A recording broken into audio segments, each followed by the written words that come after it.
Et elles étaient très attendues. Les mesures d'allègement des restrictions sanitaires amorçant la sortie progressive de l'état d'urgence en Polynésie sont donc tombées dans la nuit de mardi à mercredi. Le couvre-feu est maintenu mais sera repoussé d'une heure à partir du 9 juin. On en parle tout de suite avec notre invité, le haut-commissaire de la République en Polynésie, Dominique Sora. Monsieur le haut-commissaire Yorana. Bonsoir. Alors, les restrictions liées à la pandémie ont été allégées cette semaine, mais sur le couvre-feu, Edouard Fritsch et vous-même avez semblé en désaccord lors de la dernière allocution. Edouard Fritsch souhaite le maintenir pour limiter l'insécurité et de votre côté, vous souhaitez le voir progressivement disparaître. Alors, qui va décider et quand de la levée de ce couvre-feu? Je ne pense pas qu'il y ait des accords entre Edouard Fritsch et moi-même sur ce sujet, mais il y a un débat, on le sait, sur le couvre-feu. Parce que beaucoup de Tavana souhaitent maintenir ce couvre-feu. Or, le couvre-feu n'existe que pour des raisons sanitaires. C'est dans ce cadre que le couvre-feu a été mis en place. Donc il a fait l'objet d'un allègement parce que la situation est en train de s'améliorer sur notre territoire et s'améliore fortement. C'est pour cette raison que le couvre-feu, dans le contexte d'une évolution aussi de nos textes nationaux, a été reporté à 23 heures. Je n'exclus pas, si la situation s'améliore, d'anticiper sur la fin du couvre-feu qui, en tout état de cause, est prévu pour le 30 juin. Le 30 juin, le couvre-feu s'arrêtera parce que c'est pour une raison sanitaire qu'il est en place. Même si le pays veut le maintenir? Oui, mais c'est une raison. Je comprends je comprends cette demande. Mais pour que le couvre-feu soit maintenu, il faut qu'il y ait une situation sanitaire qui le justifie. C'est-à-dire un taux de contamination important, de diffusion. Si l'épidémie redémarrait, bien évidemment. Nous sommes à 25 cas actifs aujourd'hui. On est à 25 cas actifs. Alors, il faut être vigilant. Je dis tout de suite sur la situation sanitaire. On a eu un cluster il n'y a pas très longtemps à Montréal avec une cinquantaine d'enfants, enfin de 12-14 ans, qui étaient porteurs sains du virus, mais ils ont pu être détectés parce qu'il y a eu un enseignant qui, lui, a développé la maladie. Donc, il y a toujours un risque qui existe. On a des zones où le virus redémarre du fait de l'entrée des variants. On a mis en place des mesures aussi extrêmement rigoureuses à l'entrée du territoire. On a mis en place des mesures rigoureuses qui ont payé, si je puis dire, sur notre territoire pour revenir à une situation normale. Il ne faut pas oublier qu'en fin octobre, début novembre, on avait un taux d'incidence de 1000, c'est-à-dire 1000 cas de virus pour 100 000 habitants. Donc c'était très très important. On a réussi au travers de nos mesures, on a mis en place des mesures progressives, fortes, et là nous sommes en train d'en sortir progressivement aussi, et cette progressivité est nécessaire, parce qu'il faut éviter aussi une chose, c'est qu'on se dit ça y est, il n'y a plus de virus, on peut tout se permettre. Il va falloir encore garder notamment des gestes barrières, un certain nombre de précautions. Donc on va sortir progressivement de notre dispositif si la situation sanitaire le permet. J'espère qu'elle le permettra, mais je ne veux pas donner de fausses joies en la matière. Justement, mais nous sommes dans ce cadre-là. Les voyages, monsieur le haut-commissaire, on a bien compris que les vaccinés pourraient voyager sans quarantaine. Est-ce que les non-vaccinés adultes auront, eux, le droit de partir? Et ce qu'on cherche, c'est faciliter l'arrivée de ceux qui sont vaccinés. On l'a fait pour les États-Unis, on le fait aussi depuis les arrivées depuis la métropole. Donc c'est faciliter la vie de ceux qui sont vaccinés. Par contre, ceux qui ne sont pas vaccinés peuvent encore développer, bien sûr, plus facilement la maladie. D'où des mesures qui sont prises pour, vérifier, s'assurer que les personnes qui viennent le font dans un cadre qui est fixé, qui est strict, puisqu'il faut avoir depuis la métropole, lorsqu'on n'est pas vacciné, des motifs impérieux pour venir, et être soumis à quarantaine. Donc nous maintenons ce dispositif. On va essayer de simplifier aussi la vie des compagnies aériennes et des organismes. Monsieur le haut-commissaire, cela impose une quarantaine arrivée à destination? Non, ce sont les mesures qui s'appliquent dans le territoire d'accueil. Quand on vient de Polynésie, par exemple, pour les États-Unis, il y a une recommandation de quarantaine qui est de 7 jours, je crois. Et ensuite, il y a des mesures qui sont imposées, qui peuvent être imposées aussi à l'arrivée en métropole. Mais le plus important pour nous, c'est bien sûr de contrôler les arrivées depuis les territoires, États-Unis, métropole, et s'assurer qu'il n'y a pas de risque d'introduction du virus. Qu'est-ce qu'il en est de la situation, rapidement, des enfants?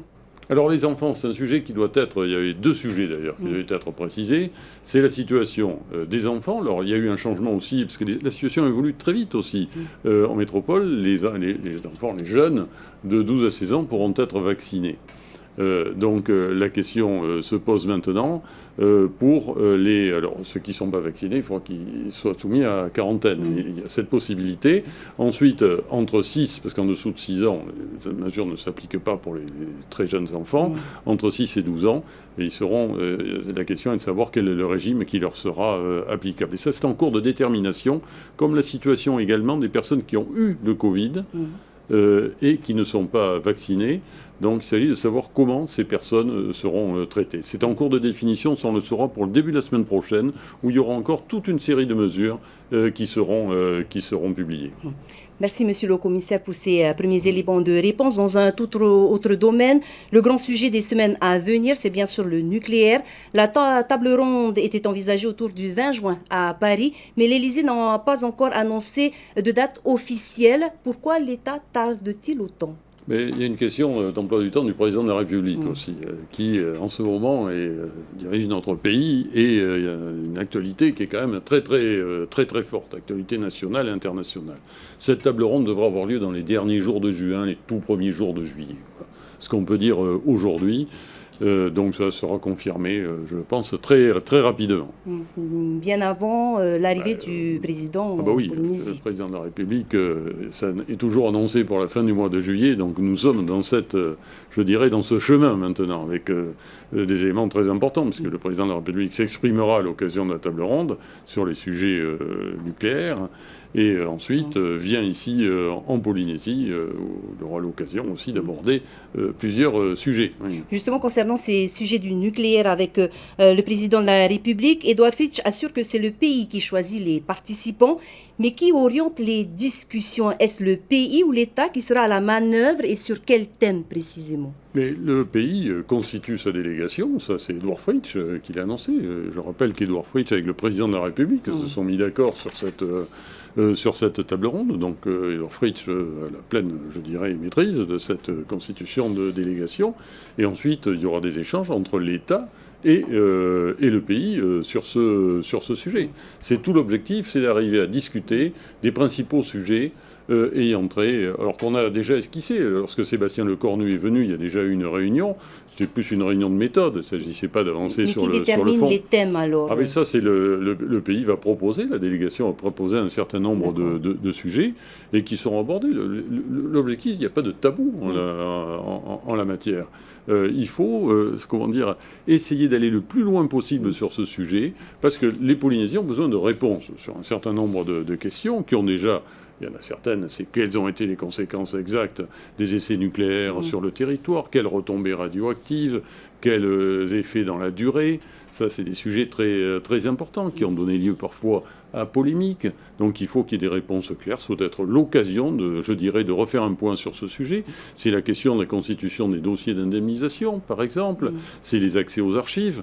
Donc tout ce travail, le pays est en train de le préparer pour poser justement ces questions qui doivent recevoir une réponse lors de la table ronde de haut niveau. Parce que ces tables rondes de ce type, c'est pas fréquent que le président de la République s'implique lui-même dans ces dossiers. Ça montre l'importance du sujet. C'est au cours de cette table ronde qu'il sera éventuellement question de la construction d'un centre de mémoire sur les essais nucléaires. C'est un centre qui avait été évoqué par François Hollande en 2016.